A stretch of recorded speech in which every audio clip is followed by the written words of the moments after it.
Shri Shri Radha Madhav ki, Srila Prabhupada ki.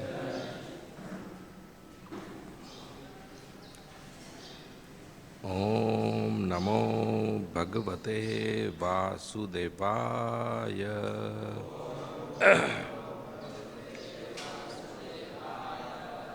Om Namo Bhagavate Vasudevaya.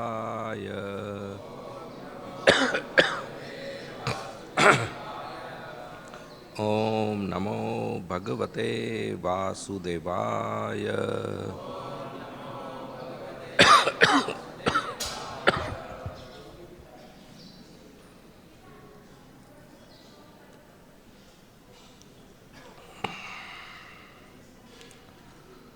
So today we are reading from Srimad Bhagavatam, Canto 10, the Samam Bonam, Chapter 84, the Sages' Teachings at Kurukshetra, verse number 14.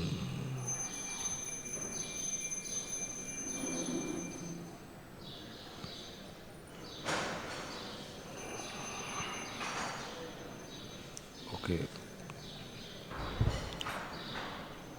I read from the mobile.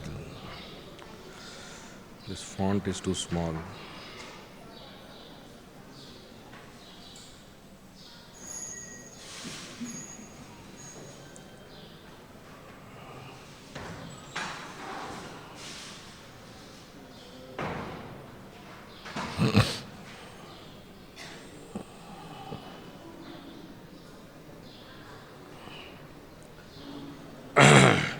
Shri Shuka Uvacha Nishamyetham Bhagavata Krishnasya Kuntha Medasa Vacho Duran Vayam Vipra Tushnim Asan Brahmadya. Shri Shuka Uvacha Nishamyetham Bhagavata Krishnasya Kuntha Medasa Vacho Duran Vayam Vipra Tushnimasan Brahmadya. Shri Shuka Uvacha Nishamyetam Bhagavata Krishnasya Kuntha Medasa Vacho Duran Vayam Vipra Tushnimasan Brahmadya.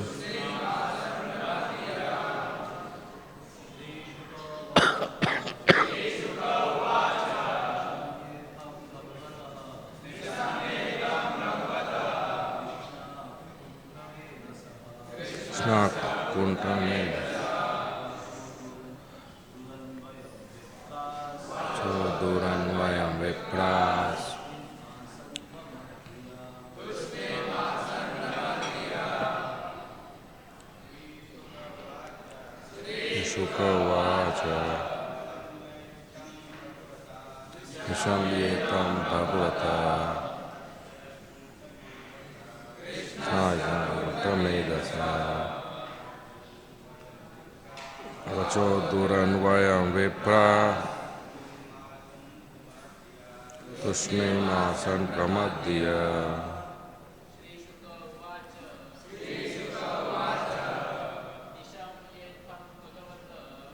Yetam Bhagavata Asya Kuntha Medasa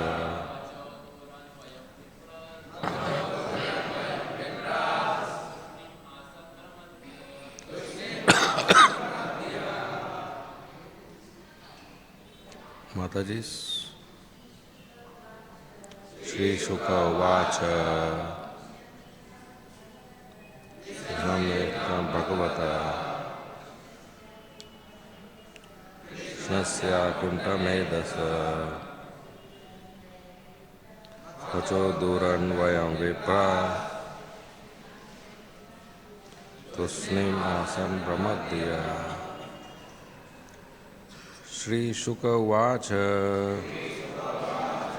Shukdev Goswami said, Nishamya, hearing, Itham, such, Bhagavata, of the Supreme Lord, Krishnasya, Krishna, Akuntha, unrestricted, Medasa, whose wisdom, Vacha, the words, Duranvayam, difficult to comprehend, Vipra, the learned Brahmanas, Tushnim, silent, Asan, where, Brahmat, unsteady, Dhiya, their minds. Translation.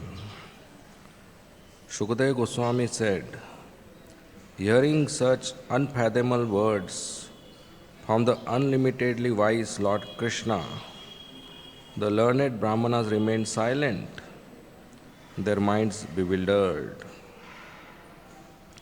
Text 15.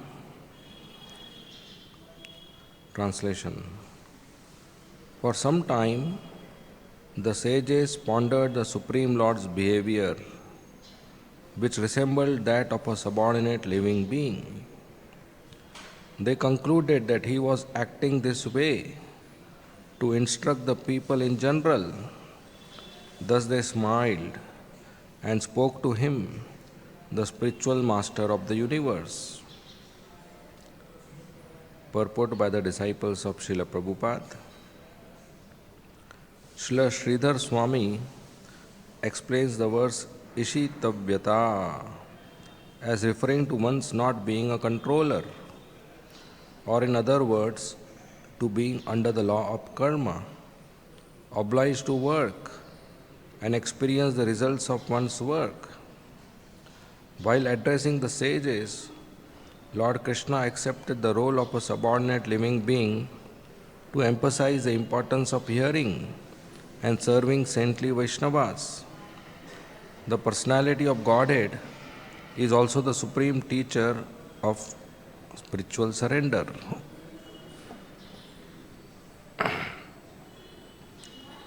Om Agyantimirandasya Jnananjana Shalakaya Chakshu Unmilitam Yena Tasmai Shri Gurave Nama Nama Om Vishnu Padaya Krishna Prishtaya Bhutale Srimate Bhakti Vedanta Swami Iti Namine Namaste Saraswati Deve Gauravani Pracharine Nirvishesha Shunyavadi Paschat Shatari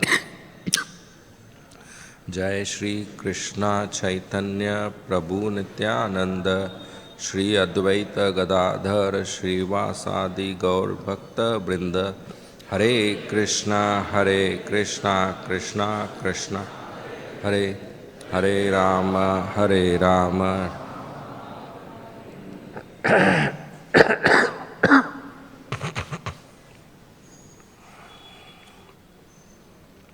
Hare Krishna. So during the solar eclipse, Lord Shri Krishna, Lord Balram, with their wives, and Vasudev, Devaki, and many other Dwarkavasis, they have come to Kurukshetra to observe the solar eclipse, to take holy bath, and to give charity and perform austerities. So knowing this, many kings around various parts of India, they also came. They came for the solar eclipse. More than that, they came to see Krishna. The Brajvasis also came, and general population also came, as well as the sages. The great sages like Narad Muni, Asita, Devala, Parshuram, and their disciples, they also came. It was a very big gathering. They came with the hope to see Krishna, to take his darshan, to take his blessings, to worship him, to glorify him, to serve him, and to hear some words of wisdom. The sages have surrendered their life to Krishna. They have heard and practiced the instructions of Vedas. They are self-realized. They know Krishna is the Supreme Personality of Godhead. He is absolute truth. Sarva Karana Karanam, cause of all causes. Sarva Vyapak, all pervading. So now getting an opportunity to see him in person, that's very rare. Only those who can go to Vaikuntha can get to see him in person and talk to him. But even though they are self-realized and staying in Earth planet or other part of the universe, they don't get this opportunity to in person go and meet the Supreme Personality of Godhead. It is rare even for the demigods. So now this is in Kurukshetra, in public. So the sages thought, we will go and see Krishna and we'll hear some words of knowledge. He'll give us some instructions. He'll give us some service. And that will be our great fortune.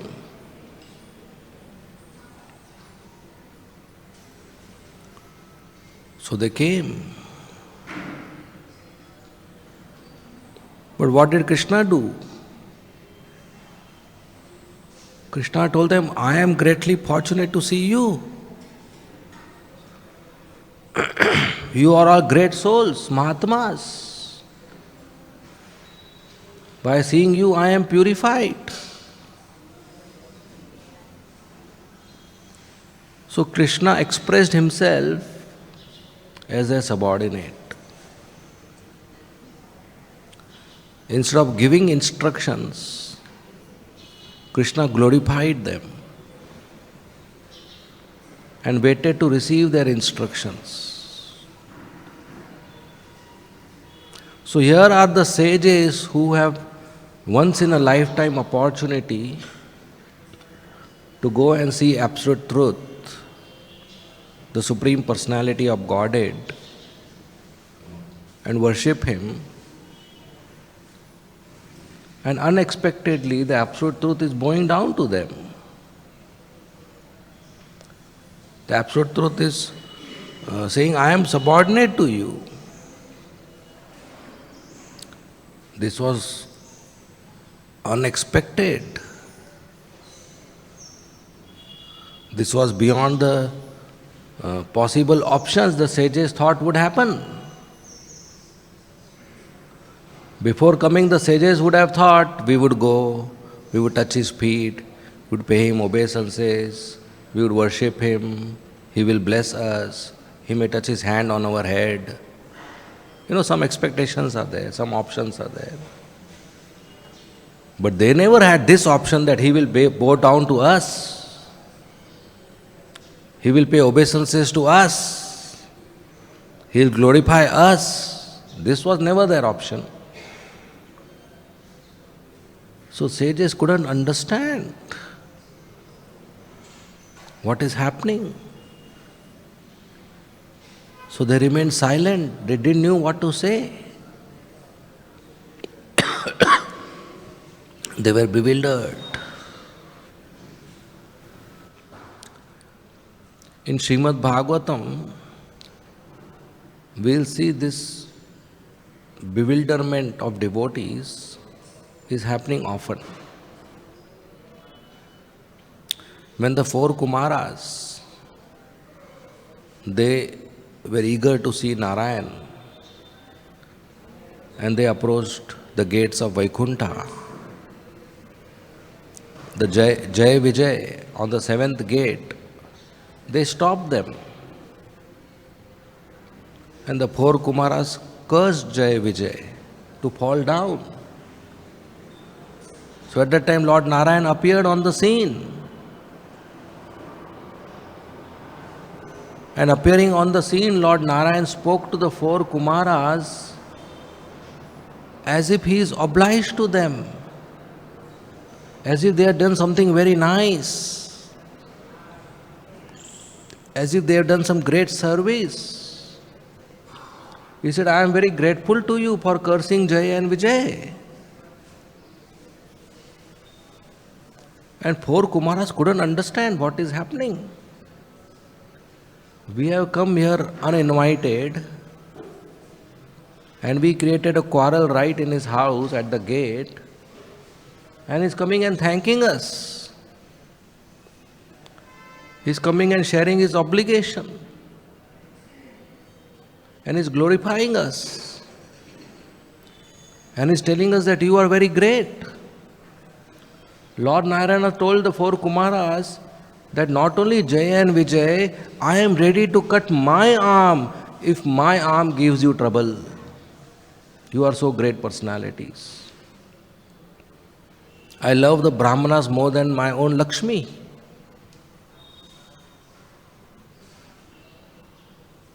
So the four Kumaras were bewildered that what is happening here.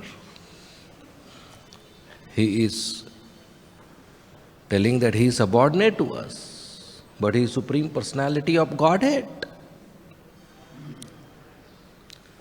When Mother Kunti, she came to Vrindavan on the day of Deepavali, she came from Hastinapur thinking that today is Deepavali, today is auspicious day, today I will go to Vrindavan and I'll take darshan of Krishna, and in that way I'll get purified and liberated, free from the material clutches, liberated from the cycle of birth and death. So early morning she came to see Krishna. And what did she see? Krishna is bound by ropes by Mother Yashoda to the ukhal. And she got bewildered.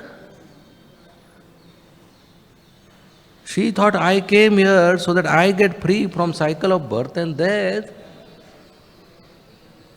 But what kind of God is this? He can't even free himself from the ropes. She got bewildered. Lord Brahma, when he heard the news that Aghasura is killed by Vishnu, Lord Brahma couldn't believe that Lord Vishnu, when did he come down? And what is he doing there? Let me go and see. And he saw the blue boy sitting in the forest. His friends have made a circle around him and he's eating tiffin. And he has kept the foodstuffs on leaves. And the boys have kept their foodstuff on small leaves and rocks. And one boy is taking some laddu, eating, then remaining half jutha is putting in Krishna's mouth. Another boy is taking kachori, eating half, and then putting juta in Krishna's mouth. And Krishna has dahi rice in his hand with some fruit. And the way he is eating, all the liquid is coming from the gap of his fingers and falling on his dhoti. And Brahma sees this. Brahma says, such a bad manners, he cannot be God. He cannot be my Vishnu. Vishnu doesn't have bad dining manners, spoiling his dhoti while eating, no spoons, no plate, no bowls, no glass, and all these coward boys putting in his mouth, chi chi. This is not God. What will God do in a village? He should be in a palace. He should be surrounded by maidservants and manservants. And somebody should be offering chamar. And somebody should be offering peacock feather. And they should be very respectfully making an offering of bhoga. And they can't eat in front of him. What to speak about putting in his mouth their own juta? This is not God. Brahma got bewildered. So this bewilderment is a very common feature when devotees come in contact with Krishna. That is because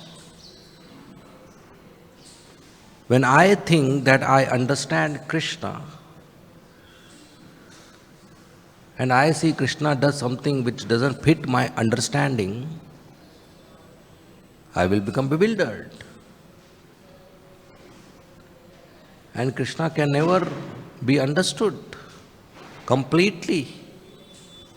He is infinite. Our intelligence is finite. So finite cannot understand infinite completely.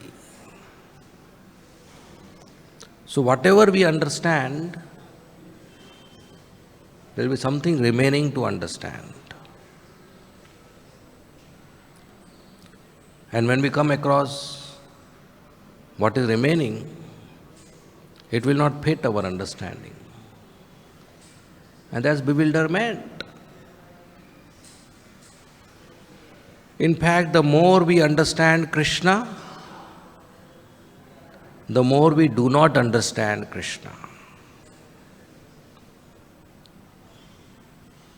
Does that make sense? The more we understand Krishna, the more we do not understand Krishna. Say, suppose, just for sake of making it simple, the knowledge of Krishna is 100 units. And I understand 2 units. How much I don't understand? 98 units. So then I read Bhagavatam. And now I have increased my understanding from 2 units to 12 units. Now I understand more, from 2 to 12. So how much I don't understand? No. Your maths is wrong. How much I don't understand? 988. How?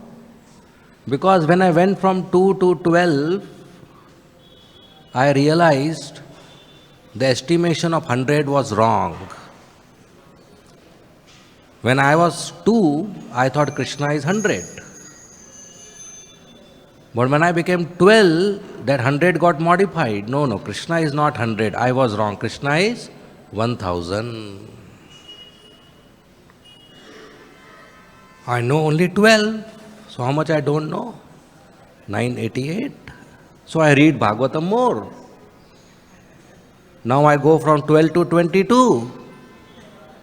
Do I know more? Yes, I am no more from 12 to 22. Now how much I don't know? Oh God. So the more I understand, the more I don't understand. Then I go more further, then go more further. And I realize, oh my God, I don't know 1 lakh, I don't know 10 lakh. Better to just pay him obeisances, baat khatam karo. So the final conclusion of understanding Bhagavatam is we can't understand. The tiny living entity, by its senses, mind and intelligence, cannot fathom Krishna. The only way is to pay obeisances to Krishna. After years and years of reading scriptures, one will come to this realization that I can't understand Krishna, I have to pay obeisances. And Prabhupada gave that highest realization for anybody. Day one in ISKCON, we come and pay obeisances. Srila Prabhupada is so merciful, he made it so easy for us. After years and years of practicing and reading scriptures, we'll understand that we can't understand. So let me bow down to him, Master of the universe. Same thing did Nal Kuber and Manigriv. Nal Kuber and Manigriv. Sorry. In the courtyard of Nanda Maharaj, for 100 years, they saw everything, Krishna's birth and Krishna's pastimes and everything they saw. And when Krishna delivered them in their demigod body, they offer lots of prayers. And at the end of the prayer, they say, my dear Lord, there is no use of these prayers and glorification. We can never understand you. So let us offer our obeisances to you. So they, after 100 years in the tree body and seeing Krishna's pastimes, they concluded that the only thing we can do is offer you obeisances. Arjuna, after hearing Bhagavad-gita and seeing the universal form, what did he do? Let me offer you obeisances from left, from right, from front, from back, from top, from down, from all directions, let me offer you obeisances. The great demigods, they just get an opportunity to offer obeisances to Krishna. Brahma came after his bewilderment. And Brahma, how does Brahma offer obeisances with 4 heads, do you know? He offers obeisances, then the other head also has to touch, so he rolls, then rolls, then rolls. Imagine Brahma with 1 lakh heads. That's a tough obeisances. We have 1 head, easy, right? So Brahma has to touch all his heads to offer obeisances. So when he was bewildered, 4-headed Brahma, he came, offered obeisances and ran away. He didn't even speak. Krishna didn't even speak to him. But by offering obeisances, we get benefit. We get blessings. So the sages who have assembled here, when they heard Krishna's glorification for themselves, they remained silent. Said, what is he speaking? This is reverse. They got bewildered. They started discussing among themselves. And they concluded that Krishna is setting an example for common population, that how we should receive the sages. When a jiva comes in contact with a sadhu, he should offer respects, he should seek blessings, he should offer welcoming words, he should glorify and he should be eager to hear and offer service. Krishna was teaching this by his own example. That you go to Tirtha, it is not just for bathing, it is for hearing. By hearing from self-realized souls, our heart gets transformed. Our heart changes. By hearing from self-realized soul, we realize that I am servant of Krishna. And that's perfection of our life. To realize and experience that I am servant of Krishna. Before this realization, there is false understanding that I am a boy, I am a girl, I am Indian, I am American, I am Hindu, I am Muslim, I am father, I am mother, I am son, I am daughter, I am manager, I am lawyer. But by hearing from self-realized souls, I understand that I am servant of Krishna. So Krishna is showing by his own example. And multiple times Krishna does that. Because general population requires an example to see and then practice themselves. That's why Krishna came again as Sri Chaitanya Mahaprabhu. Sri Chaitanya Mahaprabhu is Krishna himself, absolute truth. But he came as his own devotee. In Bhagavad-gita, Krishna says, surrender unto me only. Sarva dharman parityajya mam ekam sharanam braja aham tvam sarva papebhyo mokshayisyami masucha. But after hearing from Krishna Bhagavad-gita, how many people surrendered? Not many. Very soon Kali Yuga started. So Krishna came again, 500 years before, as Sri Chaitanya Mahaprabhu. This time he demonstrated how to surrender to Krishna. He became his own devotee. So he chanted, he danced, he paid obeisances to Krishna, he took sannyas, he heard and read Bhagavatam, he followed Ekadashi. So he demonstrated. And that is the way to preach or teach, by our own example. Preaching doesn't mean just giving instructions or giving classes. No, preaching means demonstrating, walk your talk, to practice what we are speaking and to speak what we are practicing. It should be equal. Preaching doesn't mean we are master of somebody. Preaching doesn't mean we are owner of somebody. Preaching doesn't mean that I am superior, you are inferior, and you don't know and I know, so I am here to give you. No. Preaching is for our purification. Preaching is sharing joy of Krishna consciousness. Preaching is assisting the compassion of Srila Prabhupada. That we practice and we encourage others to practice. We chant, we encourage others to chant. We pay obeisances, we encourage others to pay obeisances. We don't become their owners or their masters, that don't go to bathroom without asking me, or don't do this without asking me. That is not. That is Ishwar Bhav, controller Bhav, trying to control others' lives, trying to be owner of something.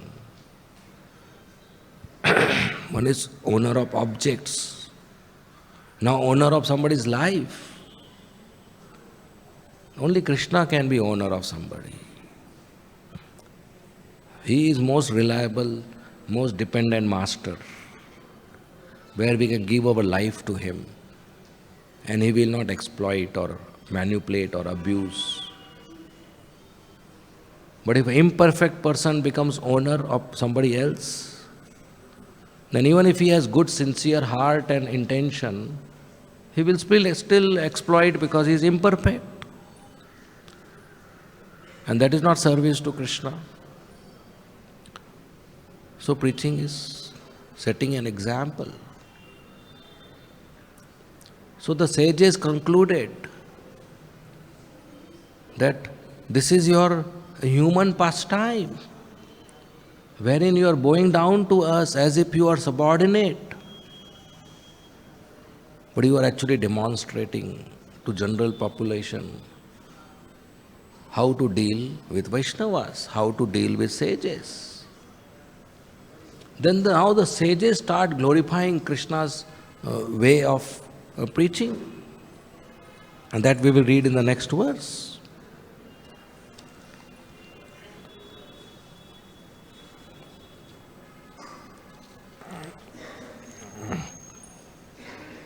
Verse 16.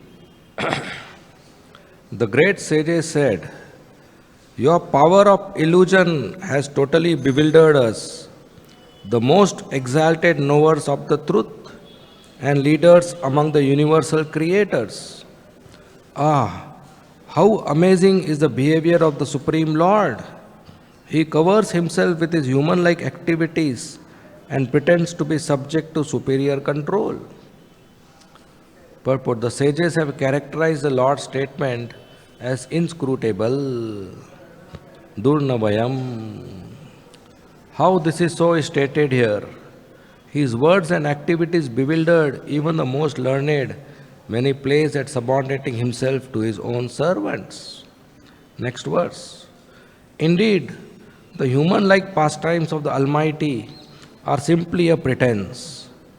Effortlessly he alone sends forth from his self this variegated creation, maintains it, and then swallows it up again, all without becoming entangled. Just as the element earth takes on many names and forms in its various transformations. Purport: the One Supreme expands himself as many without diminishing his completeness. He does this effortlessly, without depending on anyone or anything else. This mystic process of the Lord's self-expansion is incomprehensible to all but himself. But the example of the substance earth and its manifold products bears enough resemblance to provide some idea. The same example is also presented in an often cited passage of Chandogya Upanishad 6.1. Vachacham. Okay, I can't read so small. Earth's transformation are merely verbal creations of the process of naming. The substance earth itself is alone real. Srila Sridhar Swami suggests that this verse of Srimad Bhagavatam answers possible objection on the part of Lord Krishna. How can I create, maintain and destroy the universe if I am Vasudev's son? The answer is given by the words Aho Vibhumans Charitam Vidambanam. You are the perfectly complete whole, and your birth and pastimes are only an imitation of ordinary person's activities in the material world. You simply pretend to be under higher control.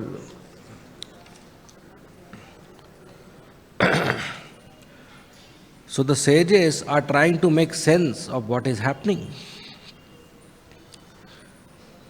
When Krishna in Dwaraka, every day morning, he wakes up, he goes after getting ready to pay his obeisances to Vasudeva and Devaki. So after this chapter, after Vasudeva hears the teachings of the sages, he hears that Krishna is the Supreme Personality of Godhead from Narad Muni. So in Dwarka, one morning, when Krishna comes to pay his obeisances, Vasudeva, remembering Narad Muni's knowledge, Vasudeva pays obeisances to Krishna and offers prayers. So Devaki sees this.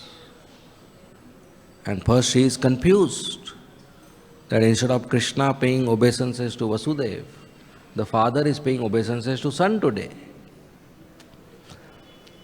And when Vasudeva offers prayers and Krishna responds to those prayers, Devaki also realizes Krishna is the Supreme Personality of Godhead.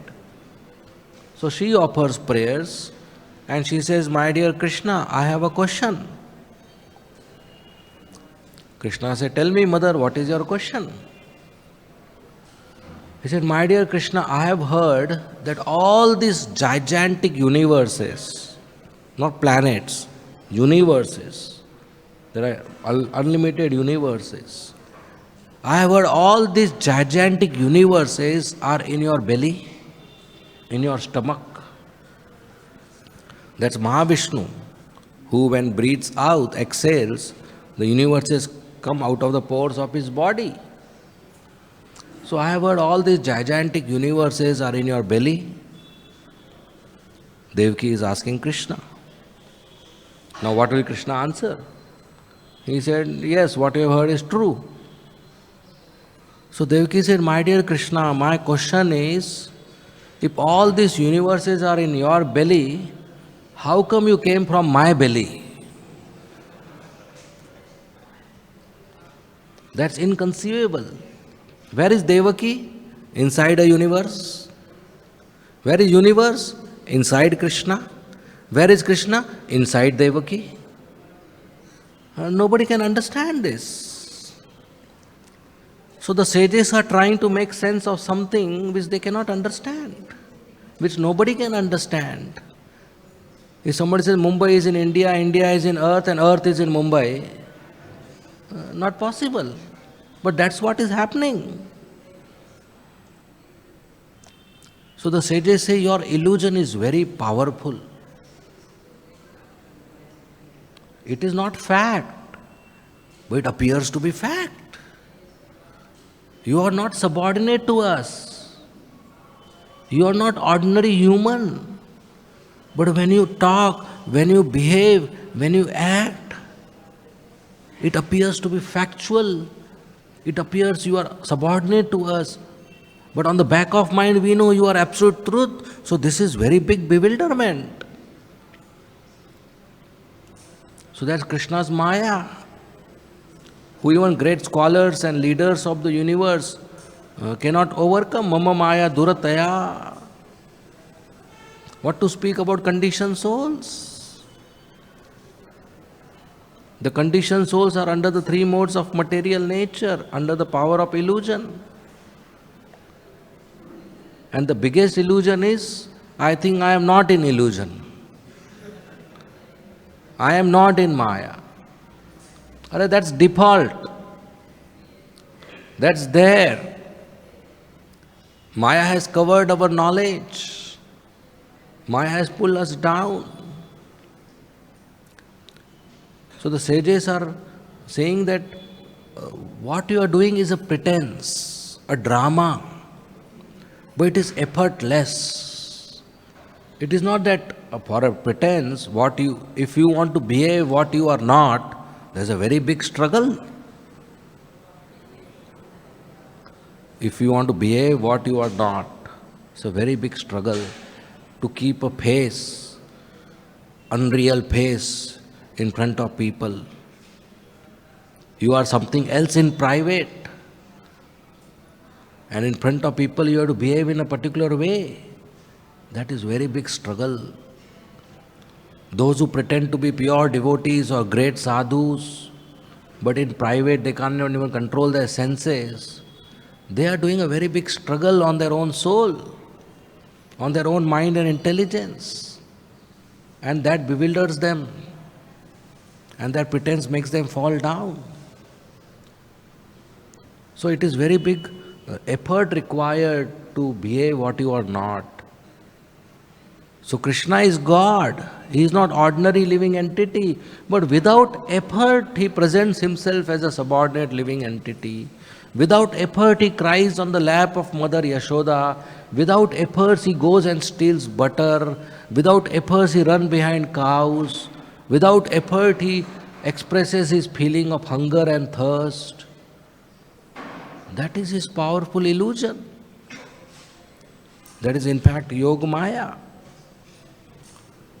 So sages are saying, actually you are everything. But we see so many things different from Krishna. But they are not different from Krishna. It is our illusion. The example given is of earth.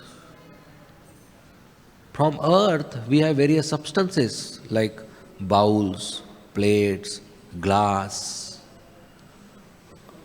matka, what you call, pots. What is a pot?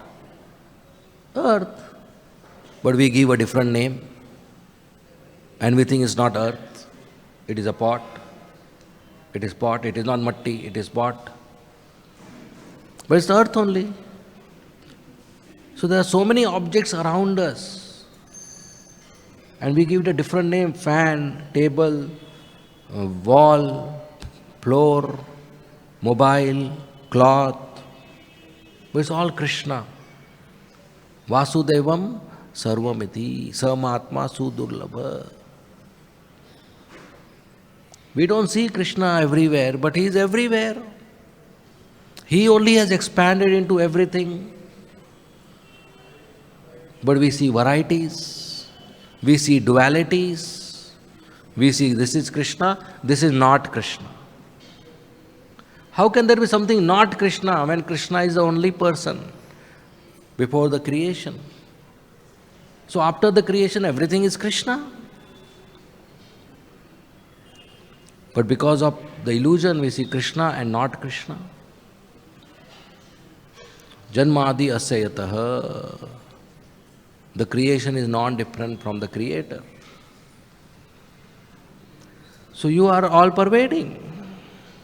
You manifest the whole material world and you absorb it. Everything is you. But there is a conception of duality. There is conception of me versus you. And that is the power of illusion. Prabhupada says Krishna is, if he wants to cheat you, you cannot protect yourself. He is number one cheater. So those today in the world want to claim that God doesn't exist.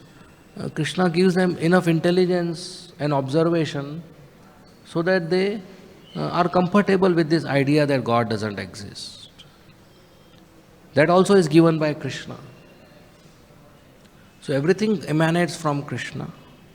Everything is equal to Krishna. And that's how we should relate with this world. Everything belongs to Krishna. So everything should be used in the service of Krishna. Not for my sense enjoyment. As soon as I come in contact with objects for my sense enjoyment, I get entangled. Karma bandhan. Just the contact for the purpose of happiness gives me entanglement. Once there was a very huge field, empty field, and there was a mouse staying in the field. It was summer season and the whole sand was hot. So the mouse was feeling burning sensation. The mouse cannot sit, the mouse cannot stand, the mouse cannot walk, forget to sleep. So what will mouse do on a burning sand, hot sand? The mouse used to run in circles. So when you run fast, the contact is less, so the burning sensation is less. So the mouse will run in circles. But how long the mouse can run? Cannot run whole day. So while running, the mouse will look for some shade, something which is cool. So running, the mouse came at a point where it was thanda, cool, nice shade, and he stopped. What was that point? That was shadow of a cobra. So the mouse came at the shade, relief, and the cobra captured the mouse. This is karma bandhan. We all run around in this samsara, in the heat of samsara, and we want some cool, some relief. Somebody gets relief by coming in contact with something nice to eat, or drink liquor, or smoke cigarette. Somebody becomes relief by seeing something beautiful. Somebody gets relief by hearing some nice music. Somebody gets relief by nice fragrance. Somebody gets relief by soft touch. But every single touch is a cobra waiting for you. That's called karma bandhan. Every single sense contact with sense object is a karma which creates a fruit, and that fruit makes us continue the cycle of birth and death and give punishment in hellish planet. So we are that mouse looking for relief, and at every point of relief we are getting entangled. And the sages are saying, my dear Lord, you do so many things, you are not entangled. So the only way we can protect ourselves not to get entangled is to serve Krishna, who doesn't get entangled. By serving Krishna, there is no karma bandhan. We don't get entangled. Many years before, we read in news, there's one person who took an aeroplane and landed in a building. You heard this? Instead of landing in an airport, he landed in a building. 9/11. What do you call such a person who burned innocent people? Terrorist. Now tomorrow if we hear a news that one person didn't burn a building, he burned a city, what do you call him? In ISKCON language, Maha-terrorist. Terrorist square. That's what Hanuman did. Hanuman went to Lanka, burned Lanka. What do we call him? Jai Bajrang Bali. Why? Because he did it for Ram. For Ram you burn a city, you don't get entangled. For yourself you burn your gas in the kitchen, you get entangled. So if we serve Krishna, we don't get entangled. If we serve our senses, we get entangled. Every single sense contact increases bandhan, increases entanglement. Every single fruitive activity increases our duration of stay in the material world. So we should serve Krishna 24 hours. Forget service of so-called boss. We'll get entangled. Our so much effort, he gives little salary and we are happy. Serve RadhaRasbihari. You'll always be happy. He will give sufficient and will not get entangled. So that's why Srila Prabhupada started ISKCON. So that we are protected from this Maya. We are protected from this hellish planet. We are protected not getting entangled. And we go back to Krishna. So we have a very great opportunity by coming in contact with devotees of ISKCON, that we can unentangle ourselves, come out of Maya, protect ourselves and go back to Krishna. So one should be determined to come out of this material world. Not take birth again in Mumbai. Not go back to mother's womb for 9 months. But go back to Krishna and serve him eternally. Go to Golok Vrindavan, sing and dance, eat laddu and kachori and do masti. Why to waste our time here? Srila Bhaktisiddhanta Swami Thakur said, this material world is not a fit place for a gentleman to stay. Finish your business and go back. So it's an urgent requirement. This human form of life is very valuable, not to waste with sense objects and sensual pleasures, but to go back to Krishna by doing this full process of sadhana. Getting up early morning, taking bath, applying tilak, wearing fresh clothes, coming for Mangala arati, paying obeisances, nursing arati, Tulsi arati, chanting our minimum 16 rounds of japa, Sringar arati, Guru-Puja, Bhagavatam class, prasadam, surveys, 4 regulative principles. It's a very simple, joyful process. Very easy. Very practical. At the same time, great. Sublime. So if we do this all life, we go back to Krishna. How many more years we will live? 30, 40 years more? 50 years more? 60 years more? Just 30, 40 years more you wake up early morning and chant your rounds. After 30 years you will see Radha Rasbihari face to face. Is that too much to do? It's not too much. Just 30 years more, 40 years more. Go back to Golok Vrindavan and see Krishna face to face. Miss this 30 years opportunity, at the end of life, see Yamaraj face to face. 2 options. Is it worth missing this option? Not at all. Just few years more. Just few years more we have to do this. It's worth patiently continuing doing it. Otherwise, again in the womb of the mother, again the whole system will start. Again A, B, C, D, E, F, G. Again 2 ones are 2, 2 twos are 4. Again Baba, black sheep, and Humpty Dumpty sat on. Whole business will start again. Have we not done enough? Since millions of years we are doing this. One more we will do. Enough is enough.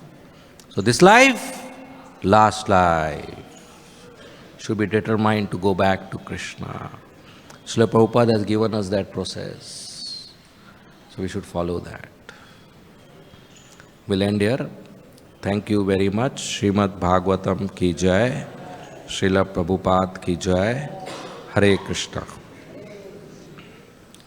If there are any comments or questions, you may please ask.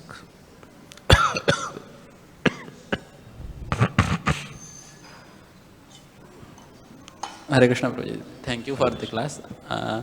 So just means you said that we heard in the lecture that when sense objects come in contact with senses and we get into the karma bandhan, so means you said that we like to eat tasty dishes. So now means before coming to bhakti, just 3-4 years ago, our mind my mind used to get agitated by seeing the various hotels outside the road. But now that doesn't happen. Outside hotels doesn't attract to us now, because no, we thought that is not prasadam. But here in here in the devotees, when very tasty prasadam is there, or even Govindas also, so that still agitates mind. Means want to eat more. So that is also, it will also be, make karma bandhan or not, means. Right. So in the beginning days of Krishna consciousness, it is advised to have nice prasad that will purify us of all non-prasad which we have eaten. At the same time, as we advance in our chanting, gradually our tongue should get controlled, and we eat what is favorable for our body and bhakti. So that's the transition. So that's all right at the beginning days. In Nectar of Instruction, in Jiva Vega purport, Prabhupada writes that too much opulent prasad also one should refrain from. So sometimes devotees get that opportunity, but that should not be our regular habit. And we should not decide based on the taste and go for some events where there is nice feast. No, we should, as we advance in chanting, that will also reduce. Okay? Yes. Prabhuji, in between you are mentioning a point that we are not ready to accept who we are. Krishna is ready to accept even a position of a simple human also. So, but we are not ready to accept that, even though we are not that much caliber, but we don't accept that we don't have that capacity. So, one question comes to my mind that sometimes, even though, let's say there are many services, and there are services which may the the results of that services offers many things. It may be name or fame, it may be some other facilities. So even though I don't carry any ability to do that service, but because the results of that service which are going to come later, that will attract me. So so there is a tendency to take up those services. So how to save us from that? Well, that is motivated devotional service. There are three levels of practitioners in Krishna consciousness: those who practice in mode of ignorance, those who practice in mode of passion, those who practice in mode of goodness. So one who performs service, all kind of service, he may be Mangala arati, Guru Puja, leader, preacher, kirtanier, cook, pujari. At the same time, he is envious of other devotees. He is proud of himself.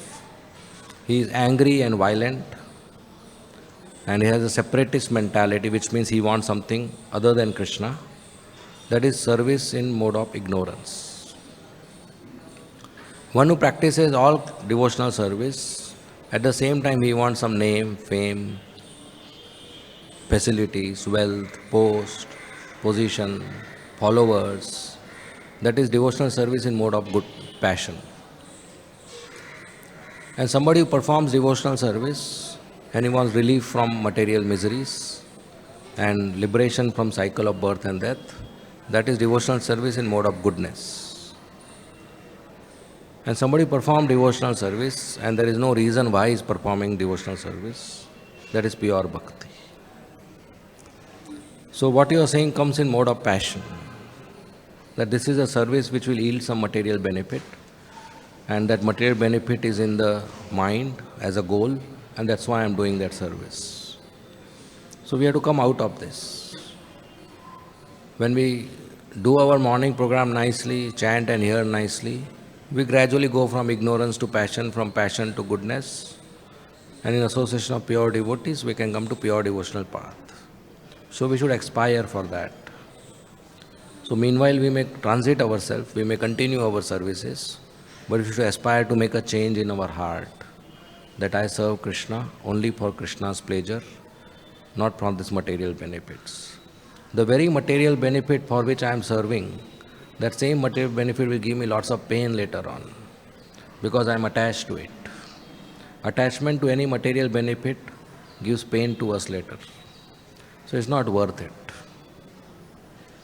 So one should transit oneself. One should transform oneself by nice chanting and hearing. Meanwhile, whatever is given to us as a service, we should do. And whatever material benefits come to us, they belong to Krishna, not to us. So he should get the credit of name, fame, everything. We should not enjoy those results. Okay? Yes.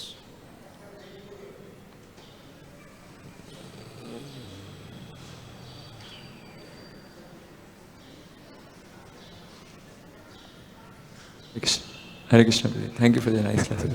Prabhu, you referred saying that when we hear from self-realized souls, our heart will transform. So, can you elaborate? Now, who is referred here as a self-realized soul? Who is a self-realized soul? One who has realized, I am servant of Krishna. Self-realized soul. Krishna discusses the symptoms of sthita pragya in Bhagavad-gita. That is self-realized. One who is equal in profit and loss, honor and dishonor. One is equal to dualities. The material world is full of dualities.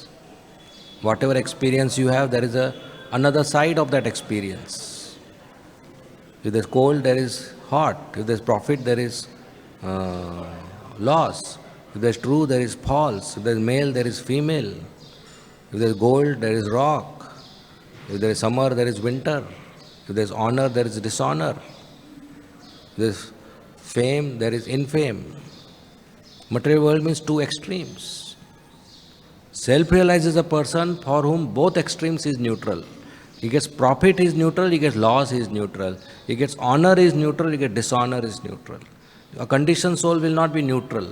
For profit, he will be joyful. For loss, he will be distressed. For fame, he will celebrate. For infame, he will cry. But self-realized soul is equal to both. That is one of the main systems. He is neutral to dualities. And he has realized that I am servant of Krishna. And he engages in Krishna's service. Srila Prabhupada writes in Nectar of Instruction that in our Krishna consciousness movement, many people come and everybody is allowed. And they are encouraged to practice bhakti. Out of them, few become very, very serious and they are given initiation. And out of those who are given initiation, very few become very serious in their chanting of 16 rounds, very strict in 4 regulative principles, and always thinking of expanding the Krishna consciousness movement. Such a person should be accepted as a Uttam Adhikari, and one should hear and serve such a person. So these are practical ways to identify. Any person you hear and that helps you to grow favorably in your inspiration to serve Krishna, that's fine for us. So you don't ask the speaker, are you self-realized so that I can sit in your class? Right? Anybody who speaks Prabhupada's purport is welcome. Right? Okay? Yes. One more question, Prabhuji. Prabhuji, you referred about preaching. You told that one should not be the owner of his life. Krishna should be the owner. So now when someone is being given responsibility to look over some area or some students or so on, so then what should be his mood while serving, or how he should handle that? He should handle it as a service and I am servant. Just like a babysitter. The babysitter is not mother or father. But he takes care of the baby as a mother and father. But in the heart, the babysitter knows, I am not owner of this baby. Somebody else is owner of the baby. I am just taking care, feeding, cleaning, putting to sleep, playing, everything. But the babysitter knows, I am not mother or father, I am not owner of the baby. I am just offered this service of care. So we should just serve as a servant. I am not owner of this boy. I am just offering my service for my purification. Krishna is the owner. I am just the babysitter. Okay? One who took care of you when you were new bhakta, new devotee, if today he comes and says, Harinarayan, you are my owner, will that work out? No, same thing. Next question.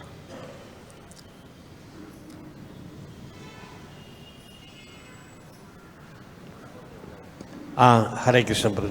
I have one comment. प्रभु ने दोनों पर एक साथ कृपा बरसाई.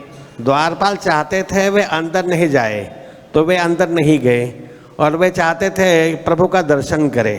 प्रभु स्वयं चलकर आए तो उनको दर्शन हुआ.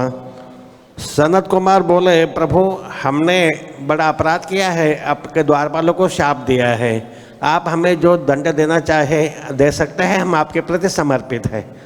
तो प्रभु बोले, मेरी इच्छा से हुआ है.